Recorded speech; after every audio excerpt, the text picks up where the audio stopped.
Hi అండి. Welcome back to కథల పొదరిల్లు. ఈరోజు కథ 'యారగంట్ హస్బెండ్' ఎపిసోడ్ నెంబర్ 126. కథను రచించిన వారు చిన్ను గారు, వాయిస్ ఓవర్ మీ శ్వేత.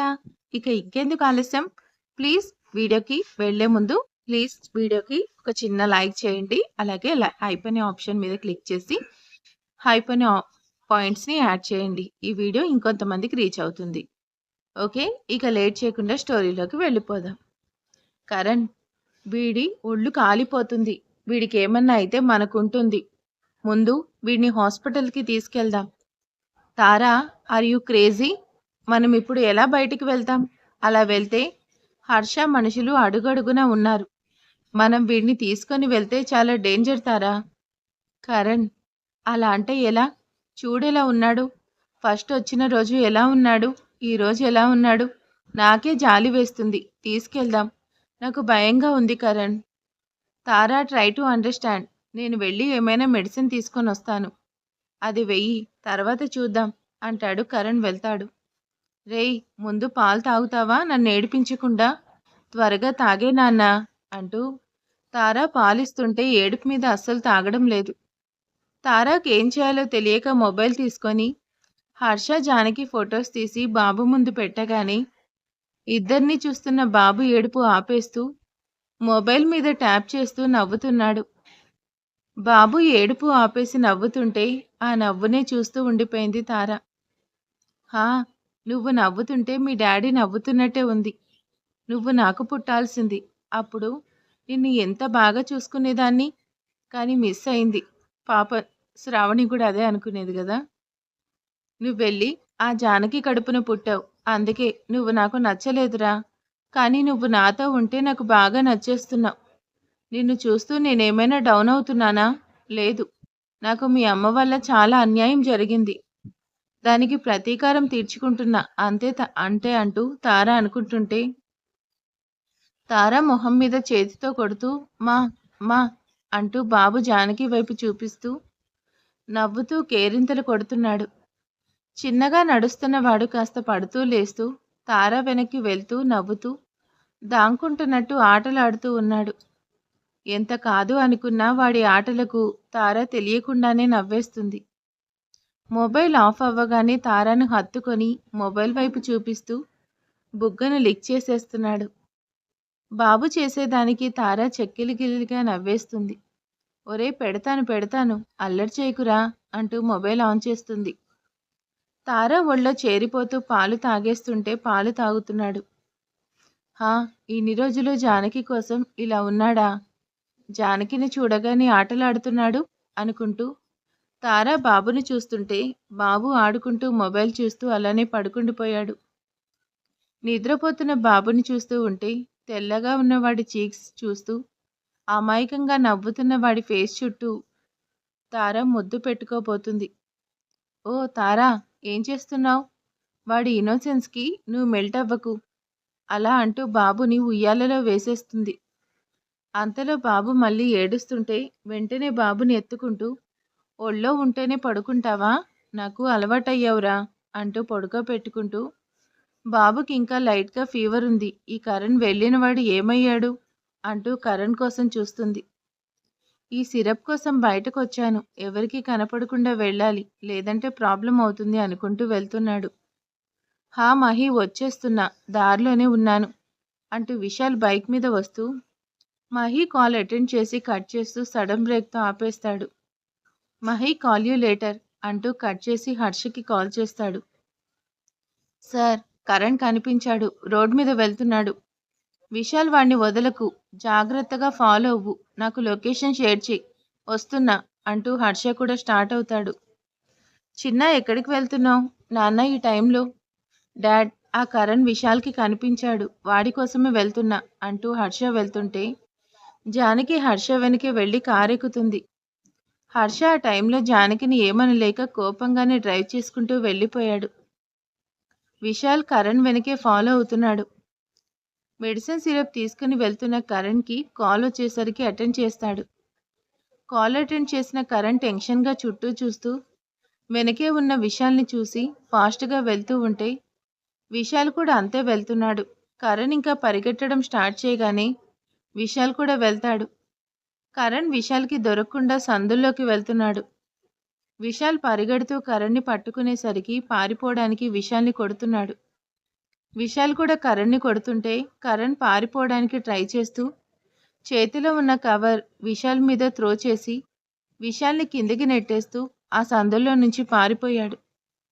విశాల్, ఆ కరణ్ ఎక్కడా అంటూ హర్ష వస్తూనే అడుగుతాడు. సార్, వాడు తప్పించుకున్నాడు సార్, కాస్తలో మిస్ అయ్యాడు. విశాల్, వాడు సిటీలోనే హైడ్ అయ్యాడు అంటే నా డౌట్ కన్ఫర్మ్ అవుతుంది. ఈ సరౌండింగ్స్లోనే ఉంటున్నాడు అంటూ కింద పడిన కవర్ తీసుకొని చూస్తున్నాడు. సిరప్స్, ఫుడ్స్, ఇంకా పిల్లలకు కావలసిన ఫుడ్ డైపర్స్ అన్నీ ఉన్నాయి. జానకి, హర్ష గారు ఈ సిరప్ జ్వరం వస్తే ఇస్తారు అంటే బాబుకి హెల్త్ బాలేదు అంటే వాడు ఎలా ఉన్నాడో నాకు భయంగా ఉంది. Janu, be strong. ఏడిస్తే ప్రాబ్లం సాల్వ్ అవ్వదు. బాబుకు బాలేకపోయినా వాళ్ళు జాగ్రత్తగా చూసుకుంటున్నారు కదా, నువ్వు ఫీల్ అవ్వకు. విశాల్ అన్ని హాస్పిటల్లో చైల్డ్ కేర్ డాక్టర్స్కి బాబు డీటెయిల్స్ పంపించి విషయం క్లియర్గా చెప్పు. జాను, నీకు చెప్పాను కదా, నువ్వు ఇలా ఏడుస్తూ ఉంటే ప్రాబ్లం సాల్వ్ అవ్వదు. ఊరుకోండి సార్, జానకి మేడం కాబట్టి యాక్ట్ చేస్తున్నారు. నాలాంటి వాళ్ళైతే పడిపోతారు. ఒక పక్క మీకు పెళ్లి చేయాలి, మరో పక్క బాబు కోసం బాధ. అవన్నీ హ్యాండిల్ చేయడం కష్టం కదా సార్. హా, మీ మేడంకి కొడుకు కావాలంటే నేనేం చెప్తే అదే చెయ్యాలి. మీ మేడంని భయపడొద్దని చెప్పులే, నేనే మా పెళ్లి చేసుకోనులే. హర్ష గారు, మీరు చేసుకున్నా నాకేం ప్రాబ్లం లేదు. నాకు నా కొడుకు కావాలి. నాకు తెలిసే, నీకు నాకన్నా వాడే ఎక్కువ. మొగుడంటే ప్రేమ లేదు, అవసరమైతే మొగుడిని వేలం పెట్టి అమ్మినా అమ్మేస్తావు. హర్ష గారు, జోక్స్ ఆపుతారా? నాకు నా కొడుకు కావాలి. కొడుకు, నేను పెళ్లి చేసుకోనైనా నీ కొడుకునిస్తాను, సరేనా? పెళ్ళి అనగానే కొత్త ఆశలు వస్తున్నాయి, కాస్త హద్దుల్లో ఉండండి. ఉఫ్, నువ్వే పెళ్లి చేసుకోమంటావు, నేను చేసుకుంటాను అంటే ఉడుక్కుంటావు. ఇంకెలా చెప్పు? Typical Indian wife. సార్, మీ రొమాన్స్ ఆపుతారా? నేను ఇక్కడే ఉన్నా. నెక్స్ట్ ఏం చేయాలి సార్? నా పెళ్లి విషయం అందరికీ తెలియాలి. నేను కౌముదిని చేసుకుంటున్నా అనేది తారాకు తెలియాలి. నెక్స్ట్ ఏం జరుగుతుందో చూద్దాం. నాకు మాత్రం ఏం తెలుసు? హర్ష గారు, నాకు బుజ్జిగాడిని చూడాలని ఉంది. నా మీద దిగులు పెట్టుకొని ఉంటాడు. అసలు తింటున్నాడో లేదో. కొన్ని రోజులే జాను, కంట్రోల్ చేసుకో. నీకు మాట ఇచ్చినట్టే బాబుని అప్పగిస్తాను అంటే జానకిని గుండెలకు హత్తుకుంటూ 2 రోజుల ముందు జరిగిందంతా గుర్తు చేసుకుంటాడు. తిప్పండ్రా జెట్ కాయిల్. హర్ష చేతికి జానకి కట్టుకట్టి కార్ ఎక్కగానే హర్ష కూడా ఎక్కి కార్ స్టార్ట్ చేస్తాడు. కాస్త దూరం ముందుకు వెళ్ళిన వెంటనే కార్ని సడన్ బ్రేక్తో ఆపేస్తాడు హర్ష. జెట్ కాయిల్ తిప్పేలోపు చిన్నగా స్కిప్ చేసేద్దాం. కరణ్, నీకోసమే చూస్తున్నా, తీసుకొచ్చావా? వాడు ఇప్పుడే పడుకున్నాడు. ఏది? అయినా ఏంటి ఇలా వచ్చావు? కుక్కలేమైనా వెంట పడ్డాయా? కుక్కలు కాదు, ఆ హర్ష వాళ్ళు పడ్డారు.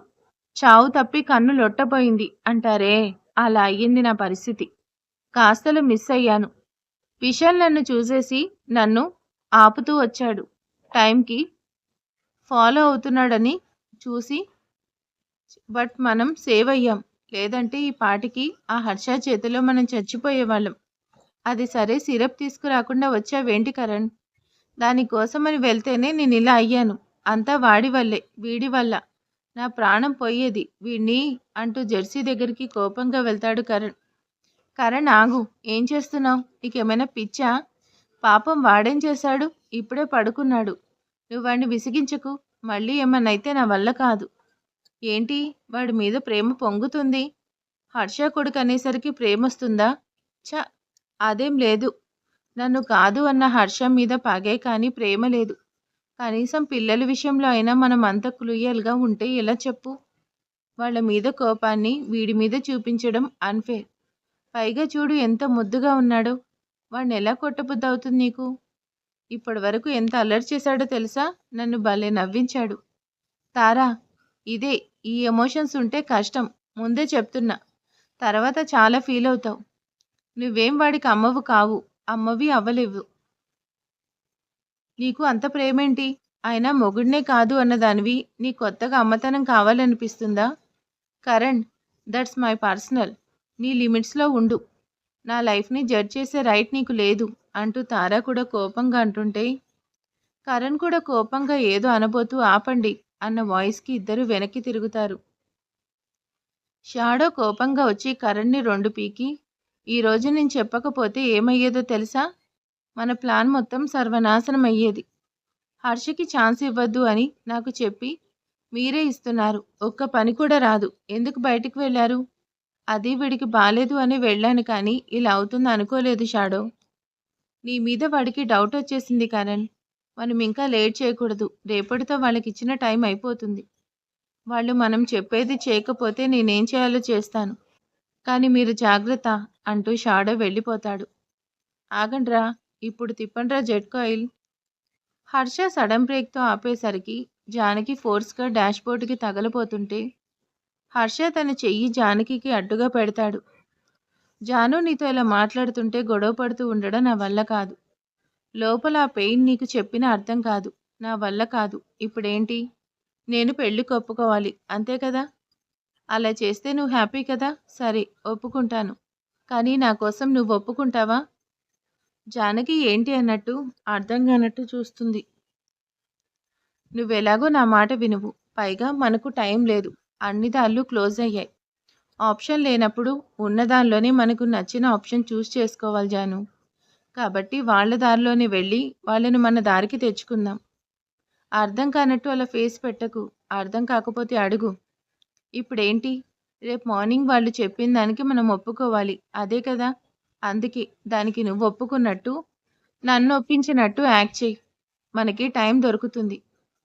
ఇప్పుడు ఎవరు అనేది క్లారిటీ ఉంది కాబట్టి మ్యాక్సిమం నేను బాబుని సేవ్ చేస్తాను. కాస్త టైం గెయిన్ చేయి చాలు. ఇదైనా చేయి జాను. ఇలా పెళ్ళి అంటూ నన్ను చంపకుండా. హర్ష గారు పెళ్లికి ఒప్పుకుంటే వెంటనే పెళ్లి చేయాలి అంటారు. అప్పుడేం చేస్తారు? ఎలా మేనేజ్ చేస్తారు? వాళ్ళకి డౌట్ వస్తే బాబుని ఏమైనా చేస్తారు. ఈ యాక్టింగ్ వద్దు. నిజంగానే వాళ్ళు అడిగినట్టు చేసేద్దాం. నీ వాళ్ళకన్నా ముందు నీకే ఉందే నాకు పెళ్లి చేయాలని. ఒక్కదానికే చస్తున్నా. మళ్ళీ ఇంకొకటి? నా వల్ల కాదు. కానీ నేను చెప్పినట్టు చెయ్యి. వాళ్ళకి డౌట్ రాకుండా ఈ పెళ్ళికి నేను ఇష్టం లేకుండా ఒప్పుకుంటాను. అదే ఒప్పుకున్నట్టు నువ్వు బలవంతంగా చెప్పినట్టు నీకు నాకు మధ్య గొడవలు నువ్వు నేను మాట్లాడుకున్నట్టు యాక్ట్ చెయ్యి. అప్పుడు వాళ్ళకి డౌట్ రాదు. ఐ థింక్ వాళ్ళు మనల్ని క్లోజ్గా అబ్జర్వ్ చేస్తుంటారు కాబట్టి డౌట్ రాదు. అండ్ తర్వాత ఏం చేయాలో చూద్దాం. ఇప్పుడు మాత్రం ఇలా చేయి జాను. ఈ టెన్షన్స్ నా వల్ల కాదు. అలా చేస్తే బాబు దొరుకుతాడు అంటే అలానే చేస్తాను హర్ష గారు. మీరేం చేసినా నాకు నా కొడుకు కావాలి. షూ! కట్టుకున్న వాడి మీద కూడా ప్రేమ చూపించవే రాక్షసి. హర్ష గారు నాకు మీ మీద ప్రేమ లేదు అంటున్నారా? అనేదేముంది? అదే నిజం కదా! పద అంటూ మళ్ళీ స్టార్ట్ చేశాడు. ఆపండ్రా జెట్ కాయిల్. సార్, ఇప్పుడు మీ డౌట్ కన్ఫర్మ్ అయింది. ఆ కరణ్ వాడి దగ్గరే బాబున్నాడు. నెక్స్ట్ స్టెప్ ఏంటి సార్? మనం ఏం చేయాలి? Harshit Ram, Rams group of management CEO marriage అని అందరికీ తెలియాలి. మోర్ ఓవర్ ఆ న్యూస్ అందరికీ తెలియాలి. హర్షిత్ రామ్ పెళ్ళి మల్హోత్రా కూతురు కౌముదితో అని కూడా తెలియాలి. That shoot must. కలుగులో ఉన్న ఎలక బయటకు రావాలంటే వాటికి పొగ పెట్టాలి. ఓకే సార్, మీరు చెప్పినట్టే చేద్దాం. అయినా సార్, ఎందుకు ఇంత హెసిసిటీ చేయడం? ఆ దారాన్ని పట్టుకుంటే సరిపోతుంది కదా. హా, వెళ్ళి పట్టుకో. చేతికందిన వాణ్ణి వదిలేసావు, మళ్ళీ దారాన్ని పట్టుకుంటావా? వెళ్ళి ముందు ఇంటికి పద. నీకోసం మహి చూస్తుంది అంటూ డిప్ప మీద ఒకటి పీకుతాడు. అప్పుడే హర్షకి కాల్ వచ్చేసరికి వాడే చేస్తున్నాడు జాను. ఎవరు హర్ష గారు? నాకు పెళ్లి చేస్తున్న మామ అంటూ లిఫ్ట్ చేస్తాడు. హలో హర్ష, చాలా కష్టపడ్డావు కానీ దొరకలేదుగా. నిన్ను చాలా బాధ పెడుతున్నానా అంటూ నవ్వుతాడు షాడో. ఇప్పుడెందుకు కాల్ చేశావు? చెప్తావా? నీకెన్నిసార్లు చెప్పాను నువ్వేం చేయలేవు, చేసే ఛాన్స్ ఇవ్వను అని చెప్పాను కదా. కానీ ఎందుకు నువ్వు ఇలా చేస్తున్నావు? నీకు నీ కొడుకు వద్ద జానకి. నాకేం చెప్పావు? నువ్వేం చేస్తున్నావు అంటూ నువ్వు నీ భర్తతో కలిసి నాటకం ఆడుతున్నావా? లేదండి, నేనేం చేయలేదు. ప్లీజ్ అలా అనకండి. నాకు నా కొడుకు మాత్రమే కావాలి. హర్ష గారికి చెప్పినట్టే పెళ్లి చేస్తున్నా. ఒప్పుకోకపోయినా ఒప్పించాను. ఏదో చిన్న ఆశ నన్ను వచ్చేలా చేసింది అంతే. మీరు చెప్పినట్టే చేస్తాను. కానీ ప్లీజ్ వాడికి హెల్త్ సరిగ్గా ఉన్నట్టు లేదు. వాడికి ఏం కాకుండా చూడండి. అయితే నీ మొగుడికి చెప్పు, తను చేసే ప్రయత్నాలన్నీ ఆపేయాలి. అప్పుడే నీ కొడుకుని నువ్వు చూడగలవు. అన్నీ మూసుకొని పెళ్లికి సిద్ధంగా ఉండమను. Ya shut your bloody mouth Shadow. ఆడదా ఆడదానికి దానికి లేని బాధ నాకేంటి? 2 కాదు, ఇంకో 10 పెళ్ళిళ్ళైనా చేసుకుంటాను. నన్నేమైనా అంటే మాత్రం నీకు చావంటే ఏంటో చూపిస్తాను. జానకి, నీ మొగుడుకున్న ఈ పొగరే ఈరోజు నిన్నిలా చేసింది. ఇంకా పొగరు చూపిస్తే నువ్వే బాధపడాలి. వద్దొద్దు షాడో, నేను చూసుకుంటాను. కానీ నా కొడుకు జాగ్రత్త అంటూ జానకి అనేలోపు కాల్ కట్ చేస్తాడు షాడో. హర్ష గారు, అంత కోపం ఎందుకు? ఒక్క మాట పడితే ఏమైంది? ఆ కోపంలో వాడి బాబుని ఏమైనా చేస్తే? వాడి బొంద, వాడేం చేస్తాడు? వాడికి కావాల్సింది నేనే, అంతే. వాడి దగ్గర నేను తగ్గడమేంటి? అసలు వీడెవడో నాకు తెలియాలి, ఆ రోజు ఉంటుంది వాడికి. బట్ వన్ థింగ్, వాడు మనల్ని చాలా క్లోజ్గా వాచ్ చేస్తున్నాడు. మన ఇంట్లో జరిగేదాన్ని వాడు క్లియర్గా తెలుసుకుంటున్నాడు. అదే బిగ్ షిఫీగా ఉంది. కరణ్ వాళ్లకు హెల్ప్ చేస్తున్న వాడెవడైనా మనతోనే ఉన్నాడు, మనల్ని చూస్తున్నాడు. జాను, వాడెవడో తెలియాలి. సరే పద, ఇక్కడే ఉంటే వాడు చూసే ఛాన్స్ ఉంటుంది అంటూ ఇద్దరిని తీసుకుని హర్ష ఇంటికి వెళ్ళిపోతాడు. చిన్న, ఏమైంది? ఏమైనా తెలిసిందా లేదా? అల్లుడు గారు, బాబు సంగతి తెలిసిందా? దొరికాడా? జానకి, ఏమైందమ్మా? నువ్వు బానే ఉన్నావా? హా నాన్న, కానీ ఏం తెలీదు. వాడు మళ్ళీ తప్పించుకున్నాడు. అవును డాడ్, మీ కోడలు మనకి ఆ ఛాన్స్ కూడా ఇవ్వదు కదా. వాడిని పట్టుకుందామంటే వద్దు, మళ్ళీ బాబుని ఏమైనా చేస్తాడంటూ ఏడుస్తుంది. మీ కోడలు గారు పెళ్లికి బాగా ఫిక్స్ అయింది. మొగుడంటే ప్రేమ తగ్గిపోయింది. మొగుడు అవసరం లేదు కదా జానకి ఐఏఎస్ గారికి. అన్నీ తనకు నచ్చినట్టే చేస్తుంది అంటూ లోపలికి వెళ్ళిపోతాడు హర్ష, జానకిని కోపంగా చూస్తూనే. షూ, హర్ష గారి యాక్టింగ్ చేయాలంటే నిజం అనుకుంటున్నారేమో. హీరో అయితే ఇంకా నిజానికి అబద్ధానికి నాకు తేడా కూడా తెలిసేది కాదు. ముందే చెప్పారు కాబట్టి సరిపోయింది. లేదంటే ఈ కోపం నిజమే అని నమ్మేదాన్నే అనుకుంటూ జానకి ఏం మాట్లాడకుండా అక్కడి నుంచి పైకి వెళ్ళిపోతుంది. అసలు ఏం జరుగుతుంది ఇంట్లో అనుకుంటూ ఆనందరావు కూడా వెళ్ళిపోతాడు. మరిక తర్వాత ఏం జరగబోతుంది ఏంటి అనేది నెక్స్ట్ పార్ట్లో చూద్దాం. ఈరోజు వీడియో ఎలా ఉందో ప్లీజ్ కామెంట్ చేసేయండి. Thank you for watching.